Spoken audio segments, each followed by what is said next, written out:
One and done is not the way we do it anymore. It has to be a continuous development and integration effort. If I'm not, are those guitar picks from all over the world? What are those?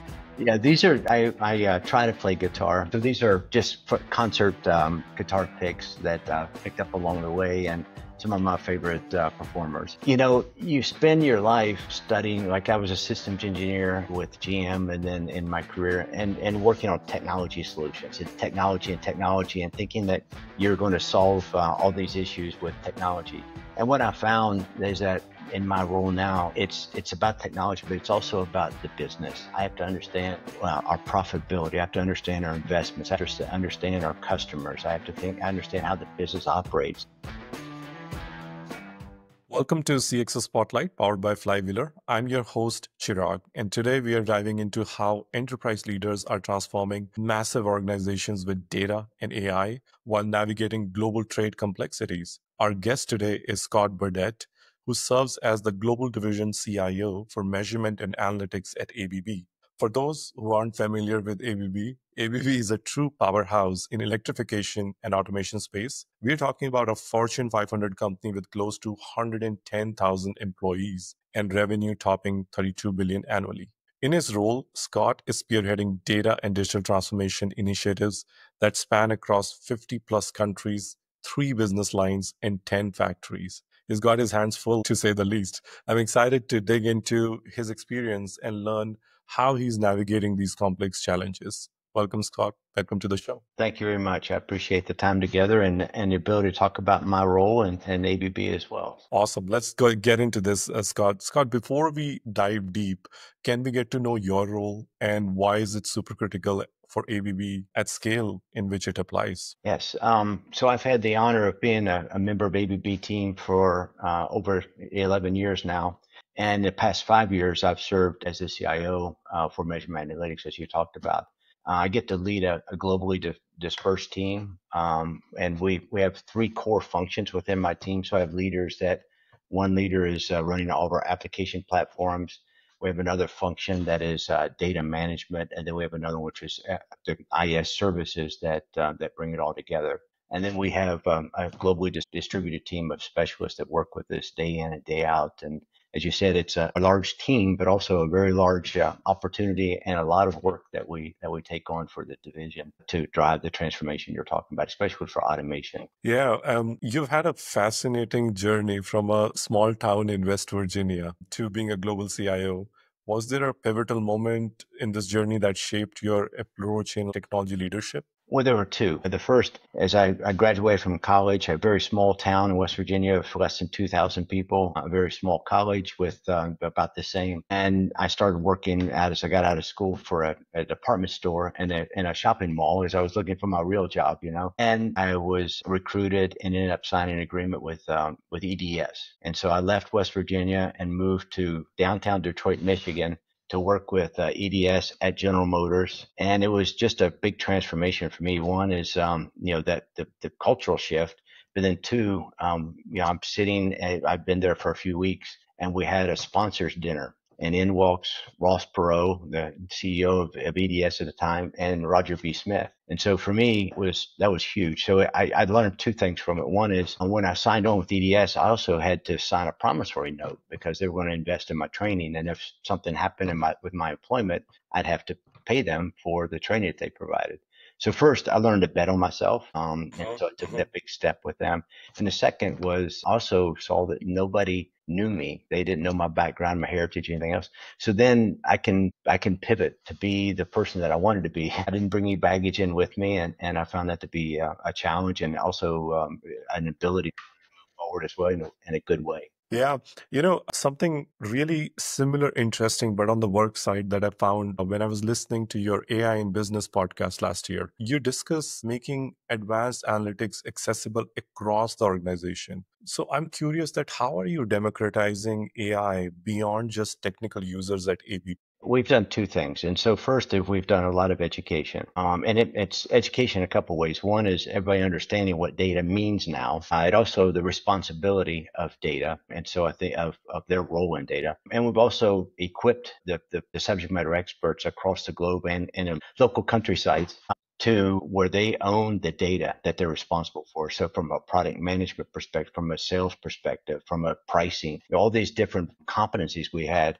we trained them and we worked with them side by side to use the data and to be able to be good sponsors for the data that they manage and oversee. And then we also built our capabilities. So from my perspective, I had to invest more in a team. Yeah, I think if someone would look at your role, would say that you're really spoiled for choice with so many business lines, so many use cases available to you, right? How do you decide which use case deserves attention first in such a vast organization?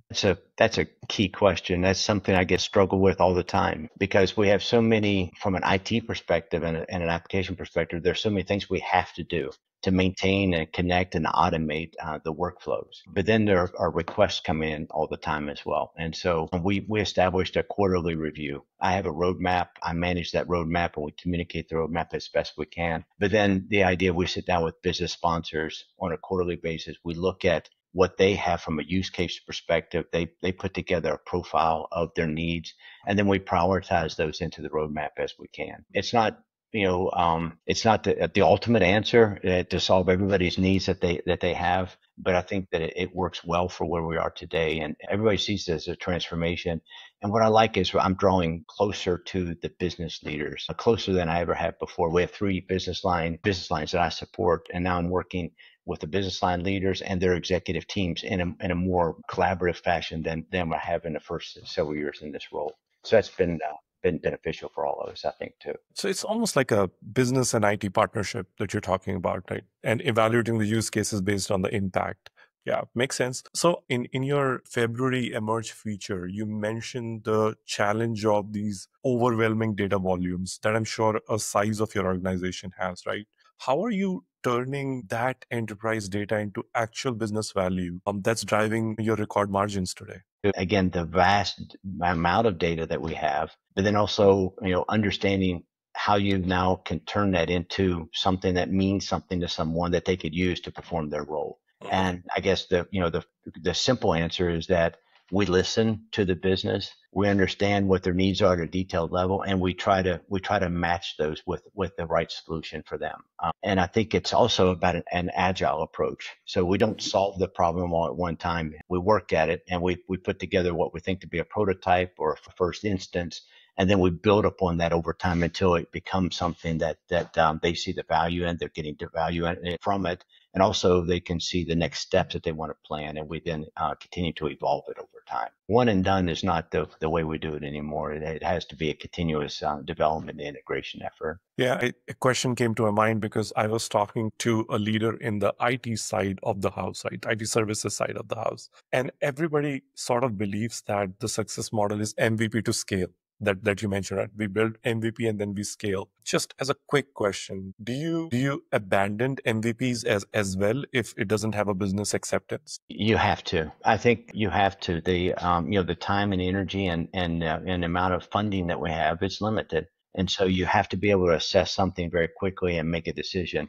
Now, I also believe that an MVP approach is the best way. So we moved from an MVP to a pilot of a brand new configure price quote system. And so now we see how we can leverage that long term.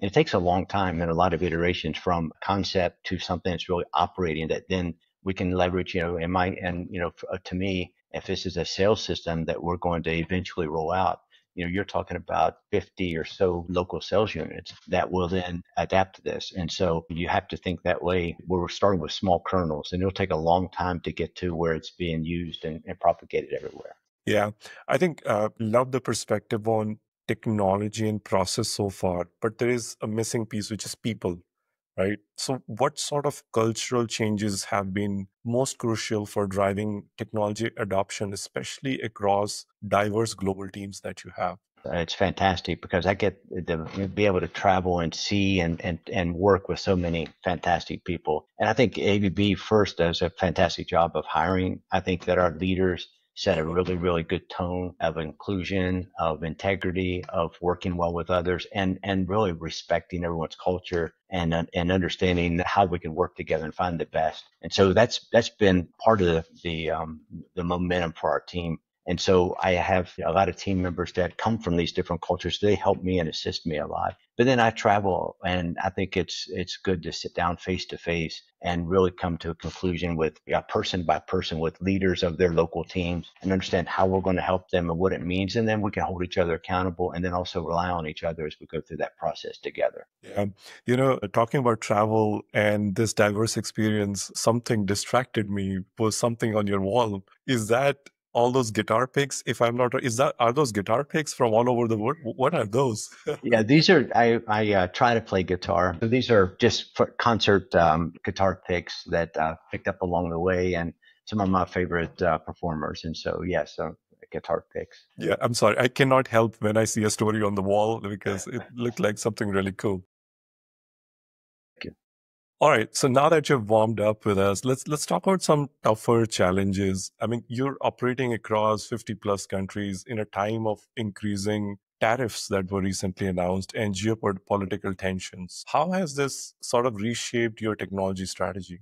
Boy, that's another good question. It's shaped the way that we approach all of our opportunities now. I think we have to be aware. I also think that again, the heritage that we have in ABB helps quite a bit. We've been in existence for over 140 years. We have very talented, skilled, professional leaders and that are effective in their roles, very efficient and in leading and guiding. I think that that sets a good tone. We also are able to look at markets and look at the trends and understand where's an opportunity when an opportunity is not becoming what we think it should be, so we can stop something, as we said before, or we have to redirect. And I think the size that we have and the ability to assess and then pivot as quickly as we possibly can based upon what's happened from a cultural perspective or as you said, some of the tariffs and other things we're experiencing right now, just like the material shortages that we had during the pandemic. Our leaders are very effective in making strategic decisions on the fly, assessing very, very well, taking the right steps, assess that next step, and then continue to evolve as we see the conditions either improving or worsening. Yeah.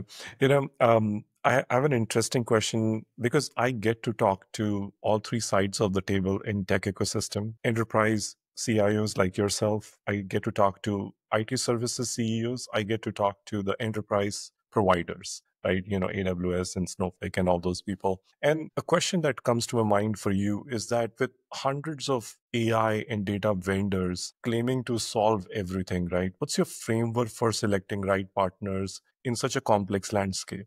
And you're right. There are so many fantastic companies out there that are suppliers that we could leverage and utilize. So one good thing about the size of ABB is that I have IS services and other across our other divisions and across our company, and we have a strong heritage of working with the same suppliers in many cases. And for me, if it's something common or core, then there's already some pre-selections of suppliers and solutions that we can dive into versus building something ourselves. The only time that I would venture out is if there's something very distinct or something that we need in our division that they don't have elsewhere. And then we follow a very strict process there as well of evaluation, assessing, and making sure it's not only that they can assist us from a technology perspective, but are they a good partner? How would that partnership shape their future and our future? And can they meet our needs today and well into the future? And do they have the same values, the same levels of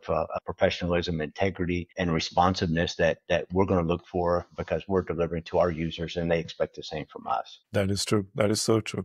Awesome. Well, we are getting into our fun section, which is the rapid fire round. Let's make these quick but real. Ready? Yeah, I am ready. So most overrated technology trend right now. Artificial intelligence, generative AI, all these are topics and everybody has a view. Everybody talks about it. I think there are so many success stories that you hear about, but you look into them and I'm not sure how successful they are. I also wonder the value that they're delivering. So I think for me, it's hype. I think it's also brings about some really important issues that we have to deal with, and that's democratization of data, like you talked about. Also, accessibility and of course security. and compliance. Those are core. And so I think that, in that case, I'm a kind of a prove it to me person with this one. And so I'm going to wait. We're going to invest some, but before we go all the way in, I think we have to understand what value it can produce and can it really help us move forward the way we need to in delivering services to our users. Okay. Here's a curveball. One trait that separates great CIOs from good ones. You spend your life studying, like I was a systems engineer with GM and then in my career and working on technology solutions, technology and thinking that you're going to solve all these issues with technology. And what I found is that in my role now, it's about technology, but it's also about the business. I have to understand our profitability. I have to understand our investments. I have to understand our customers. I understand how the business operates. And so for me, I have to now pivot and make sure that I have this idea and thought of what impact we're really going to make when we step in and assist. And it's not just about the technology anymore. It's about, can they use what we're delivering? Can they adapt to it? Can they adopt it? And will it really make a change in their workflows that they or processes that they use every day to serve their customers? Very nice. Very cool. I think a lot of people that hear this podcast are on the path to CXOs and want to be mentored and work for people like yourself. So I think this question will help them. If you could go back and give yourself one piece of advice about leading technology transformation, what would it be? It would be focus on people. I like the team. I'm honored to lead my team, fantastic team, and the folks I work with and for, fantastic people all around. And I think that if I could change anything, it would be I would go back and make sure that I understand it's all about the team. And the more I think about the team and the more that we drive to what is best for all of us, the better off we all are, and the more that we can elevate together. I think if you're just in a channel where you're trying to look for that next role yourself, and you're trying to drive it by yourself, I think that's that's a tough way to go. I think you rise with everybody around you, and you've got to give the credit to everybody who's working hard to deliver the solutions that you're partnering with them for. Fantastic. Loved it. What's the most important metric for measuring a CIO's success? I think there are a couple. If you talk to the business customers that we support every day, do they see that we are helping to expose value to them through their process and their workflows every day, whether it's sales, whether it's operations in the factory, whether that's delivery or service with a customer? Are we really enabling them to expose the value to customers or not? The rest of it, and then can we then, back to the point we talked about earlier, are we now then capitalize on that from a revenue and an operating margin perspective, which over the past several years we have done well in our division now. Very nice. The last one is build versus buy. Is there a formula you follow that when to do what? You can go either way. I think it depends on how mature that solution is. Also, what outcomes are you trying to solve? What are you trying to drive to from a solution and the benefits from it? And I think buy is pragmatic and it's useful in certain ways.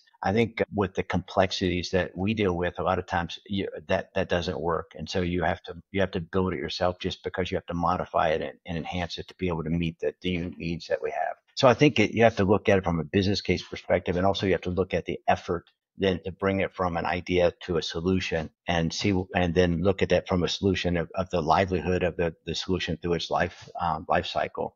I know it's a lot of detail, but I think that for me, it's not a simple question to answer. It is not. And I'm sorry, I did not put any easy question in the rapid fire one. They're all tough one and hot takes. But this was all. But thank you, Scott, for these valuable insights into building resilient and data-driven enterprise in such a complex global landscape that you have. Truly appreciate the conversation. Fantastic. And thank you very much. I appreciate the questions, the tough ones and the easy ones. But I hope that if there's anyone out there that is looking for that next step, maybe this would be something they could use. And I'm happy to help discuss with them if they would like. Absolutely. For our listeners who want to learn more, all links to connect with Scott and ABB are in the show notes. Stay tuned for more conversations with leaders reshaping technology and business on CXO Spotlight, powered by Flywheelr. To catch more such interesting conversations, subscribe to our channel on YouTube, Spotify, or Apple Music.